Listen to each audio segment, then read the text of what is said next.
morning, y'all. So I will share that my favorite cuss word's actually in Filipino, which might surprise you when you look at me. If I translate it, though, it's really bad, so we're just going to leave it there. Great to be here. Thank you for having me. I am credit union guy since 1997, super passionate about the movement, also a fintech guy, and so I have some very strong feelings on how we stay relevant, which I'll go to in a minute, but I'm going to put on the moderator hat right now. It was a couple years ago at one of these that AKUVO's Jay Mossman basically said, I think consolidation's fine, let's go with that, because it's necessary in how we stay relevant. So, and I know that is a theme that comes up a lot today. So I think what I'm going to open up to the panel, and then I'll circle back with my own take on this, because I don't want to bias anything, is what do we have to do and how do we stay relevant if it's not through consolidation, right? Or is consolidation scale and more capital to bear really what we should be looking for in a thoughtful way? So I'll open it up and then I'm going to circle back and be a speaker too. Will? Yeah, sure. Thanks for having me. I want to sort of throw out there that I am new to the credit union space. So while I've been a member for 23 years of a credit union, I come here today by way of, it's one of the cuss words from earlier, but banking, so the B word, and then financial services. So, learning a lot, understanding quite a bit, making some connections. But one of the things, Brian, that you mentioned was, is it to consolidate or not to consolidate? And to me, when I've been hearing through the panels and through the discussions and through a bit of the networking this morning, I think the answer is it depends. But what I think is also very relevant is the anxiety and the concern that folks have. And I think that when you are paralyzed by that, or when that seems to overwhelm, it's action. So one of my roles is risk, and so I lead up the risk. And I think one of the risks that I'm hearing today is the risk of inaction. And so for me, I think around two things as far as how to take action, whether it's to lean into a merger or to lean away from it. I think it's really two things. And one is, no stranger to technology, I grew up in technology, is artificial intelligence. I think one of the components that I heard as a thread through some of the discussions today was around, how can we compete? And one of the areas of competition, there's nothing, in my opinion, that's bigger right now than the impact of artificial intelligence. And I think if everyone in this room, if you don't have a project, or you're not working with a vendor that has artificial intelligence, you're not stepping out into that, then you're behind.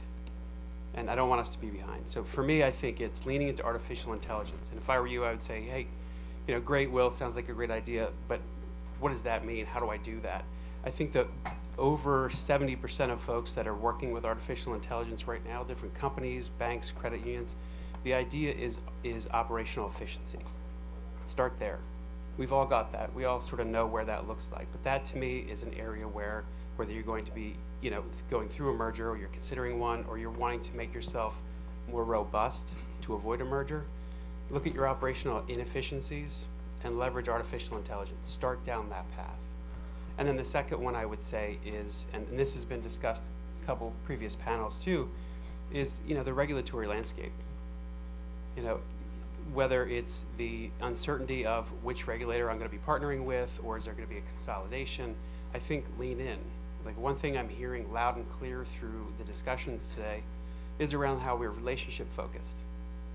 And I got to imagine that the folks there that are sitting in the OCC and CAU, they are concerned. They are nervous themselves. And how do you get through the nerves? You lean in. You lean on your partnerships, your relationships, to help navigate the seas. So for me, I would say, to merger or not to merge, I think that depends on your specific circumstances. But I think two areas where you can really take action coming out of today. One is, AI, lean into your operational efficiencies to bolster yourself up, make yourself stronger. And then the second one is lean into the regulators and really understand where they're headed so that you can best partner with them. Well, you said two things there that are really relevant, right? That action word, right? I always tell people, don't let asset size fool you. I know some $70 million credit unions that are exceptionally forward-thinking, exceptionally relevant. It's because they take action, right? I know some $20 billion credit unions that are only growing by their own inertia, right? And they will become blockbuster. And then a second thing, that AI, right? I know that's a buzzword and it's a little cliche. That's how we level up. That's how small credit unions can become as relevant as the big guys through AI. So great points. Thank you. Lecia. Yeah, absolutely. So we've already heard this morning about how important sound is. We've heard how important small credit unions are to the industry. And so I have a little bit of a different perspective. When you ask, how do we avoid the consolidation and the mergers of credit unions, my perspective is maybe you don't. Dramatic pause. Unless we really start looking at the inner workings of our organizations. And so you see that I'm on the people side of the business, and I look at it and I think of it in terms of how are we getting that message? I have no doubt that everyone in this room gets it, gets the importance of innovation, gets the importance of problem solving and all of those things that are going to make the difference to our members so that they want to do business with us, so that they tell our friends and we grow. No doubt about that. But then I wonder how much of that message is getting translated to that next level down of leadership, and maybe that front line of leadership. And I wonder about that because sometimes we are moving so fast. Brandy said that at the very beginning, we need to move fast, but it shouldn't be to the exclusion of communication. And so I wonder, we understand the purpose, the movement, everything that it is we're trying to accomplish, but does that next level really get it? And if not, I think we are missing something big. And that is those people who are front line talking to our membership. Do they get that innovation, and are they using best practices? Are we bringing them together to say, what are you hearing and how can we get better from the member's perspective so that we can grow our credit unions in a way that best benefits that organization as well as that membership? And I really challenge us to do that, because I think that sometimes what happens as we're moving so quickly, getting everything done, what ends up slipping or getting missed is that effective communication so that each level understands what it is that they should be doing. And by chance, if mergers happen, there's some strength that can come out of that, of those two. I remember, or you might remember Jack Welch from GE, really kind of have this triangle of employees and basically said that your top 15% are your high performers, 75% are the people who kind of keep things going, bottom 10% are those people that you either need to move up or you need to move out. And he kind of had that philosophy on an annual basis, would look at people from that perspective. Well, are we really focusing on that top 15% and moving them in places to where they can make a difference for that organization? I think that we have an opportunity to do that as well, to really evaluate who's in our organization. And actually, I was talking to a colleague of mine, and she works with CULA, and we were talking about just the CUSOs. What does it what happens with the CUSOs if organizations do consolidate, do merge? But I think that there's an opportunity for those CUSOs to be even stronger because of the fact that you have more of a need from those larger organizations. So I want to be respectful of the time, but just to recap, my 3 points. One is, I think that we need to bring different levels of management into our strategic planning so that they understand and they really get the need of the organization. 2, I think that we need to take advantage of the innovation and the ideas of those employees from all levels. We hire employees because of all the great things they bring to the organization, and if we're not careful, what we end up doing is saying, oh, that's a great idea, but let's do things the way we've always done them. And so we need to make sure that we get away from that. And then I think that we need to pay attention to those people who are cream of the crop employees and let them help us grow. Thank you, Lecia. Steve, bring us on. Good morning. So 73% of the credit unions in the US are under 250 million in assets. About 3,500 of the credit unions that are left are under 250 million in assets. I'm proud to work for a CUSO. There's 47 of us. We have 50 credit unions that we do debit and credit processing for, and we're hearing more and more that if you're under 250 million in assets, there's not a lot of our competitors that are even gonna talk to you.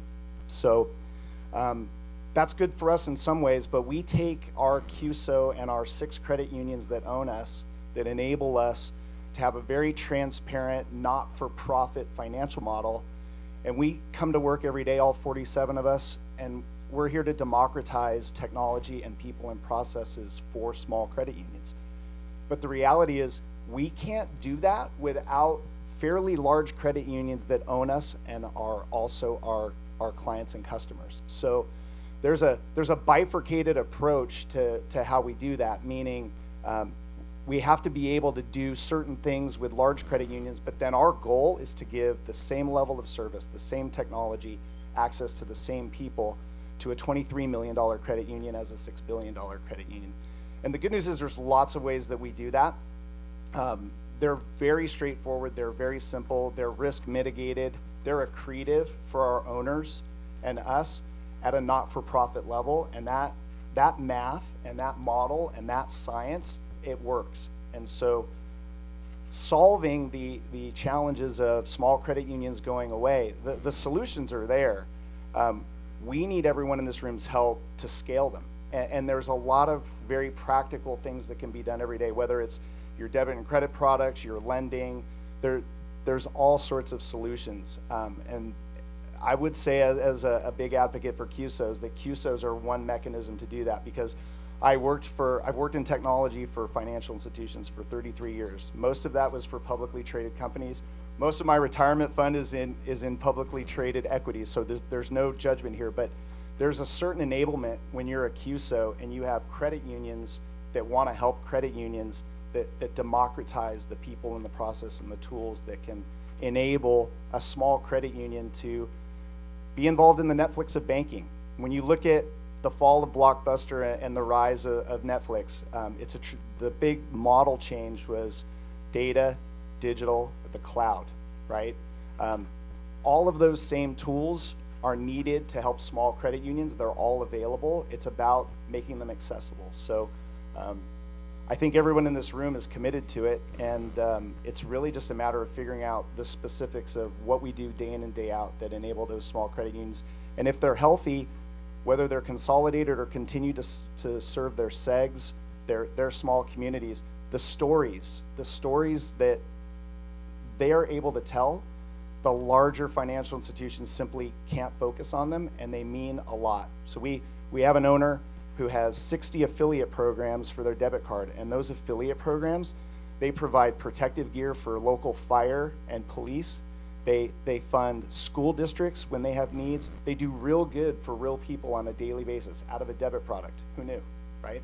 So the financial services products and solutions really can do good for humans, but how you get to the niches and the segments of the humans that you help, small credit unions are just as good at that as large financial institutions. So, you know, my one thing I'd ask you to take away is everyone in this room has the community right here to democratize the capabilities that the small credit unions need, and we just get together and we scale it. Thanks, Steve. So I'm going to wrap this up for us. I heard a couple of really interesting things there, and I'll play on this theme. You mentioned communication, right? So I'm going to say that gone are the days of trying to be a PFI, trying to be a primary financial institution, right? It's no longer relevant. This is your PFI. The average consumer has 7 different financial applications on their phone, right? So it's very much transactional. Communication is the key. Are we communicating with our members in a way and in a time and in a place and in a spirit by which they want to transact, right? And then Steve, to your point, I think we've all kind of landed the plane now on mergers are okay, if they're for the right reasons and done in the right way. And then I would say that the emergence of technology, APIs, the cloud, and so forth are actually the enabler now in AI for small credit unions to stay in that, stay in that niche in that lane. Don't you all wish you had that? And as a CUSO that built a product that smaller credit unions couldn't leverage, right? By design, that was just the business model at the time. But the new technology and through banking as a service and lending as a service and through BPO operations, I think we can level up. Thank you for your time.